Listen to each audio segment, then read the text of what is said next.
Welcome back to the channel, guys. Today we're going to continue going over the income to asset strategy. What I wanted to talk about today is kind of explaining to you, like, have you ever seen those shows? Like, I used to be, when I was younger, I used to be a big magic fan. I used to be into magic, right? I used to watch them do tricks and stuff. And you know, you see the things when you're a kid, you see him pull a rabbit out the hat and all of that stuff. And when you see that, your mind goes, damn, how did he do that? Like, where'd that rabbit come from, right? Like, you see these tricks when you're young and you don't know how any of them work. You see them and you just can't wrap your mind around it, right? Well, basically what I'm trying to teach you with the income to asset strategy is that the entire economy, the way the entire economy works, is a magic trick. It's a magic trick being used by our government, right? The powers that be, whoever you want to call them. And they know how the trick works, but we don't, or at least you don't. I know how it works now. I'm gonna teach you how it works, right? So check it out. Have you ever noticed that no matter what year it is, no matter what time it is, no matter what the situation is, if you ever go back, if you have the chance, if you have the ability to go back and look at what candidates were running on, go back to the 70s, go back to the 60s, go back to the 80s, look at the candidates that were running for office back then and look at the platform they were running on. What is usually the number one thing that they run on? The economy, right? It seems like no matter what, these people can always run on fixing the economy, making life more affordable.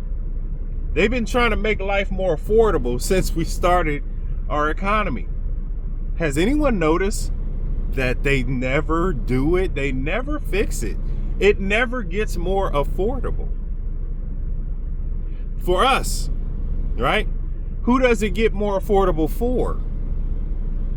Wealthy people. We talk about it all the time. We say, the rich get richer and the poor get poorer because they understand how this works. Once you understand how this works, you can get in the flow, right? Of the flow of this cash. Because what's happening is when you don't know the rules, you don't know how it works, you don't know how this magic trick works, you're in the current and you're fighting against the current because you're trying to stay alive, right? That's called survival mode. Right now, I'm teaching you the income to asset strategy because my goal is to help as many of y'all as possible go from 0 assets to 30K.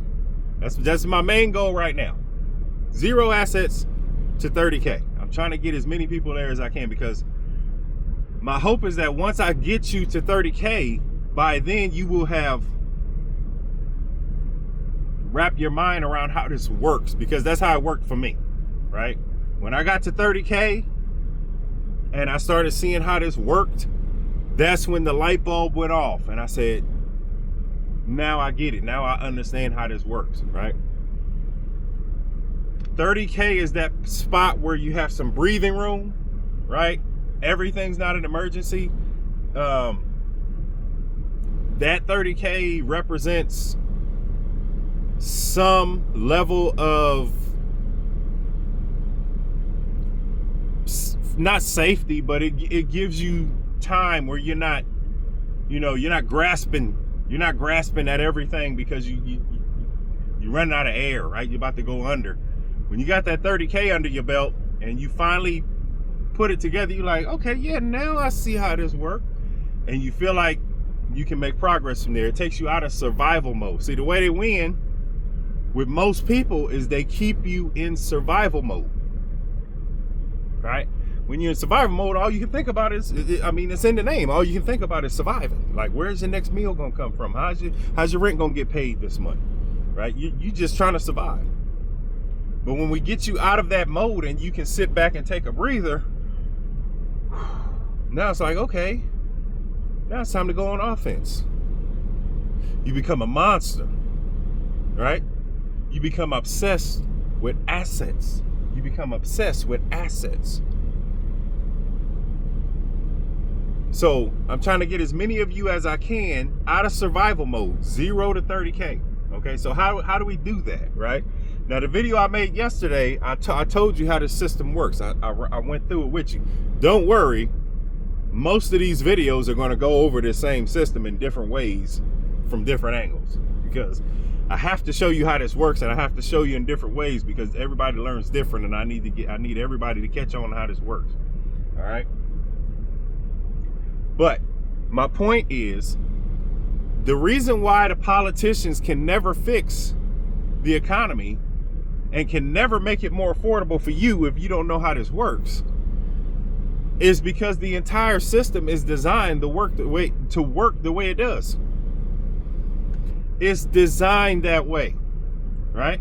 When they talk about inflation, we have a very serious misunderstanding of what they're talking about when they talk about inflation. And the reason is because we don't understand the concept that they're actually explaining to us. And there's a purpose for that. They don't want to fully explain inflation to you, because if you understood inflation, guess what you would do? You would get rid of your dollars at the very first opportunity. And then what would that do to your dollars? Make them more worth less, faster. So they prey on the fact that we're ignorant to how this works, because they need us to be ignorant to how it works. Because if we are not ignorant to how it works, it doesn't work anymore. That's why I was getting back to the thing when I was saying about the magic tricks. When you understand how the magic trick works, it doesn't work anymore. You've seen behind the curtain. You've seen how the magician has the rabbit tucked, and you see how he puts it in there right before he pops the hat up, and you know how the trick. Once you understand how the trick works, it doesn't work anymore. That's how inflation is, right? The reason why the rich get richer is literally because they can't help but not to. And I'm going to show you how to put yourself in that situation as well. You need to understand assets. You need to understand assets, okay? Now,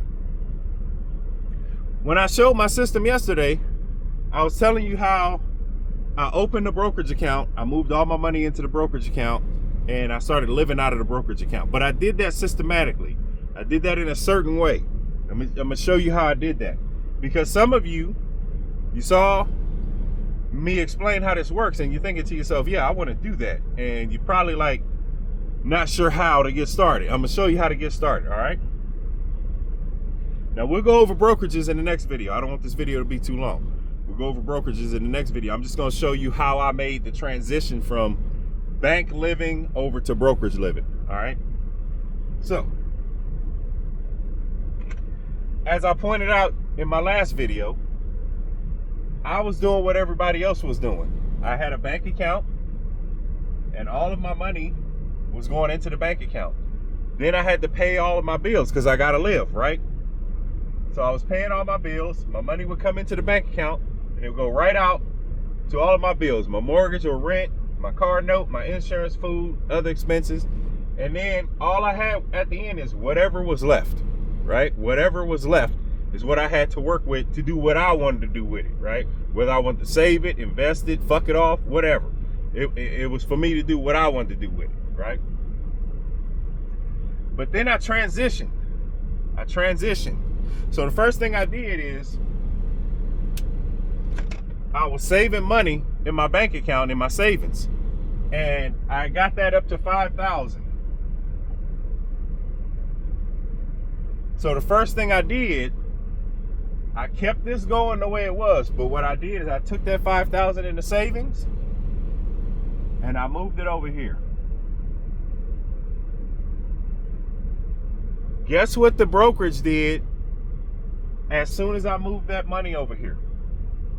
Guess what they did? They gave me $5,000.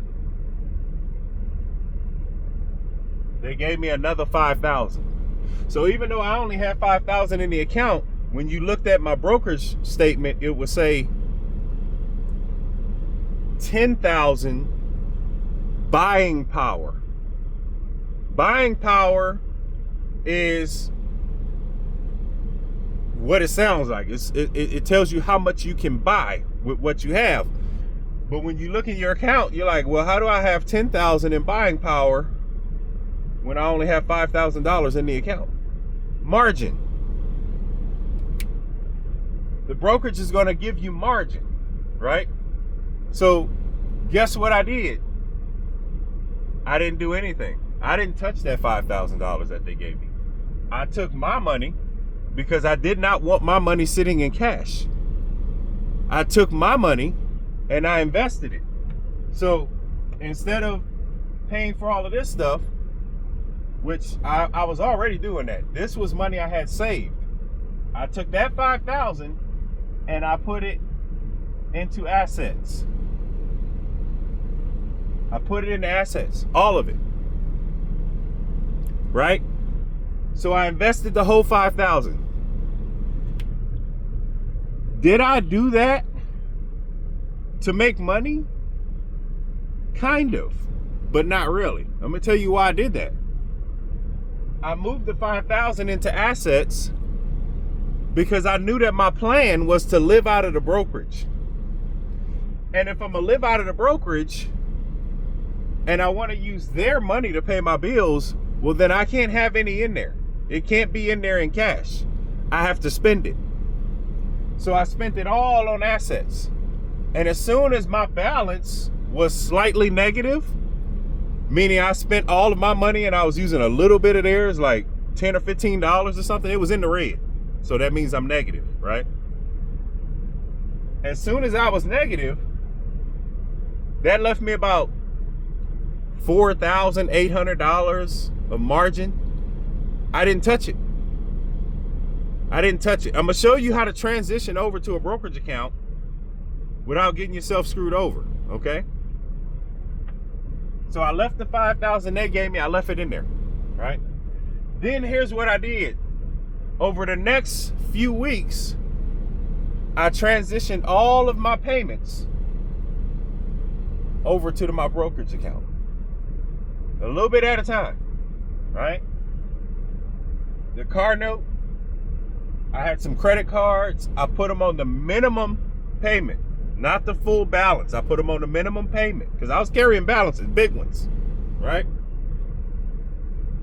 And I went inside my app for my credit card and I set it to pay the minimum when it's time for it to pay. And then I set for it to come out of my brokerage account. Over that month, it took me about a month. I had everything that's on this side, I had it all set up to start coming out of my brokerage account. Now, I don't know if y'all know this, but if you have a brokerage account, it operates almost identically to how a bank works. You can do all of that. You can set up transfers, you can set up payments, you can make payments from there. I mean, it's literally just like a bank account. You just have access to be able to buy assets, whereas in a bank account, you don't, right? So that's what I did. And once I had everything switched over, instead of my income going into the bank, I started sending it straight to the brokerage account, right? And as each one of these things came out, they started coming out of that $5,000, right? But by then, I'm trying to simplify this. I had already started shifting my income over here. So this balance was going up. And when this balance goes up, so does this one. The money they're giving you goes up too. But my point is, I had already shifted everything over to start paying out of my brokerage account. Then I started sending all of my income to the brokerage account, right? So as my bills came out and it would draw down my margin, because most of my bills don't come out at the same time. You're probably the same way. Maybe your mortgage or rent comes out on the 1st, then your car payment might come out on the 13th, 14th, whatever. Your credit card payment might come out on the 20th. Like, your bills come out at different times, right? So as each one of these things started paying out of here and taking down the margin, every week that I got paid, I was topping it up. I was putting more money in there. Matter of fact, it got to the point where I had to hurry up and keep buying stuff because my money was going in so fast, it was paying off the margin. And then I would have money sitting in cash and I would have to spend it. I'd have to spend it. Because if you're sitting in cash, right, and one of these bills hits your account, it's not going to take it from the margin. It's automatically going to take it from your cash. And I didn't want that. So I had to keep spending money. Matter of fact, I purposely went into the red a little bit deeper just to be sure that when my bills hit the account, it would come out of the margin and not my money. Because I wanted to use the bank's money to pay my bills. And so as this continued to grow, not only did my deposits get larger, the value of my account kept getting larger, the margin kept getting larger because the margin is matching whatever I put in the account. So the more money I'm able to put into the account, the more margin they give me access to. And then when my bills come out, it uses some of the margin, but when I get paid, it goes in and pays off whatever I used on the margin. And then everything that goes in that's green keeps pushing the account up. So maybe something comes out, my check goes in, pushes it up here. Something small comes out, another check goes in, pushes it up here. And the whole time, every time that happens, I get more margin to use and I get a bigger cushion. Okay? Right now,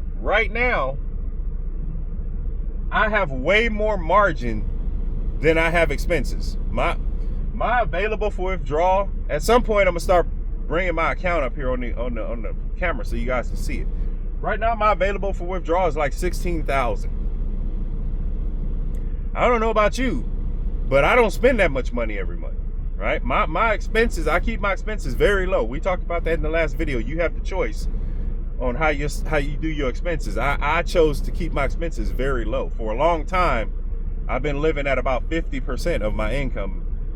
I've been living off about half. Now, I could have spent all of my money and lived a much more, robust, grand lifestyle, but I chose not to put myself in that situation. I enjoyed actually having a little bit of money left over.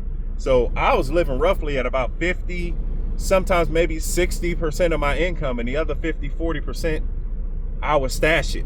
So I was already living below my means for a long time.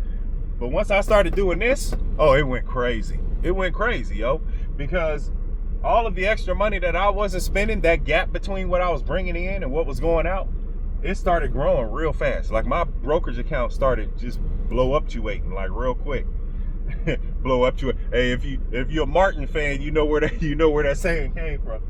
But my account started growing up real fast. All right, so that's how I transitioned. And then over the months, as my money got bigger and better, over the months, what I did is I started paying off my debt through my account. So I told you that the interest on the brokerage money, the margin money, is like 5%. Well, it depends on where you start your account. I originally started at E-Trade. That's where I'm at right now. I'm at E-Trade. It's the brokerage I use. And they'll start you at a higher margin. They'll start you at a higher margin, like 12% or something like that. You have to, over time, you have to ask. You gotta keep asking them, and eventually they'll bring it down for you. But I had at the time when I started this, I had about a 12% margin. But it's still like, even at 12% with simple interest, it's still a lot. It's like, dude, when I tell you that it's negligible, like you don't even notice it. You don't even notice it's gone. But I had some rather large credit card bills that had racked up while I was setting all of this up. And then what I did is I slowly went in one card at a time, and I switched it from paying the minimum every month to paying the full balance. And what that did is, for the next few months, while each one of these credit cards I switched over to full balance, I started getting big drawdowns from my margin to pay off each credit card. But I was fine with that because the credit cards charge a lot more if I carry a balance versus the money being out of my margin account, which was hardly charging me anything. And then all of my money is constantly going in to the brokerage account, so I'm constantly paying down the margin debt. Now, here's the difference between when you have let's say you have a line of credit, right? Or a credit card. You have a line of credit, right? Or a credit card. When you have a huge balance,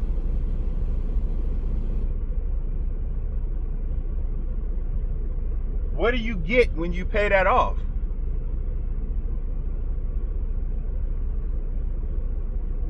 What do you get when you pay that off? You get a zero balance. Excuse me, I didn't spell it good. But you get a zero balance. And that's great, right? You've paid it off, so you have a zero balance. But what do you get when you pay off a balance, when you pay off debt that you have in your margin account? What do you get? Have you been paying attention? What do you get? When you pay off debt that you have in your margin account, your account gets bigger by the amount of debt you paid off. Does your money go up when you pay off a credit card? Does your assets, does your net worth go up when you pay off a credit card? Does your net worth go up when you pay off a line of credit? Does your net worth go up when you pay off your car?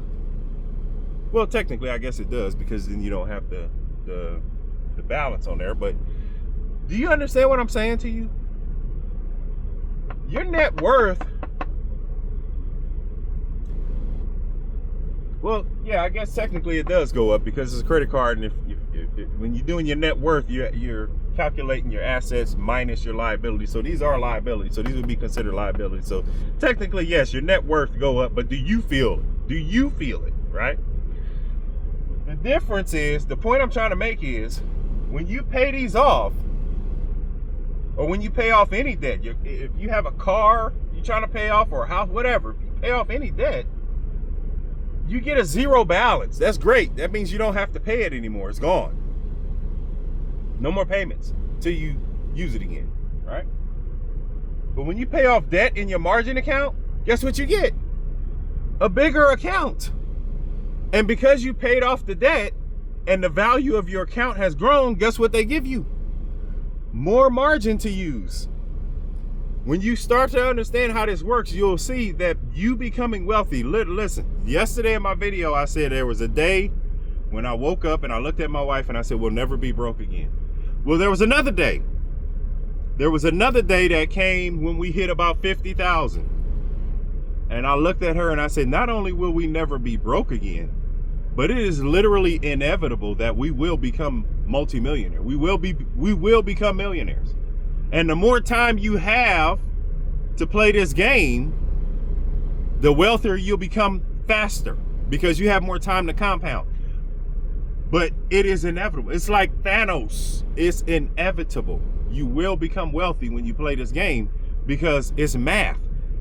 It's not magic this time. It's not a magic trick. It's literally just math. Okay? So, I just wanted to go over that with you guys real quick. I'm getting ready to get on the road. I got a load going to Colorado, and I gotta get on the road. But I just wanted to go over that real quick. I will be coming back with more of these videos to explain this to you, and I'm gonna keep explaining this as many times and in many ways as I can until I get you to understand how this works, because this will totally change your life and will totally change your finances once you start doing this. You will never look back again, I promise you. All right? So the reason why the magic trick always works with these politicians, and they come out here and they promise you they're gonna make life more affordable, that is the biggest thing a politician can always run on. And guess what? It's always there, no matter what. Because what they don't tell you is that that is the way the system works. They need the debt. They need the inflation, because the entire system runs off the debt. And money creation runs off the inflation. Money creation actually is made from the debt itself. If all Americans stop getting any loans, if everybody just stopped getting loans and paid off all their debt, the entire system would crumble, because it runs off the debt. It's a debt system. They need it. And then the inflation fuels it. And what you're going to learn over the next few videos is why it's so important for you to be holding assets. Inflation is never going to stop. It cannot stop. If it stops, our system breaks. But what happens when inflation goes up? Asset prices rise. Asset prices rise. Now, I'm only showing you one asset. I'm only showing you one asset right now. That's your brokerage account. Your brokerage account is going to be your first asset. I'm going to introduce you to more assets as we go along. But the first one I'm introducing you to is your brokerage account, because your brokerage account is how you're going to accumulate enough assets and capital to be able to get other assets. So I'm starting you here because this is the best way to start you. This is the way to start you off. But when inflation runs hot, asset prices rise. That's why the first thing you do when you get money, when you get fiat currency, when you get dollars, the first thing you do is trade it in for assets. You don't want this shit. It's losing value. You want to swap it in for this. Now, if you're going to spend this right away, it don't matter that it's losing value, because you're going to spend it at the same value you got it. But if you plan on keeping your money forever, like I do, you don't want to be holding this because it's losing value rapidly. So you want to be holding assets, because as this loses value and inflation runs hot, asset prices go up. So the more you have invested in assets, the greater the value this stuff is going to become. And then you can use this to buy more assets. Okay? And while you're using it to buy more assets, you keep your expenses low and you're not spending more than you got coming in. You can also live out of this account, pay for your expenses. Okay? All right, that's my video for today. I'm gonna make another one tomorrow. I'm gonna explain to you some stuff about how this whole thing works. Okay? Not just the assets, but the entire system itself, because nobody taught you the rules. I'm gonna show you the rules. Okay, I'm gonna show you how the whole system works. Once you understand how the trick works, it doesn't work anymore. Not on you, right? But they need the rest of the people to be ignorant to how this works, because that's the only way it works. All right. Thanks. If you're new to the channel, I appreciate you. If you know somebody can use this information, please share the video. Let me explain it to them. Don't try to explain it to them. I'll explain it to them. And please hit the like button.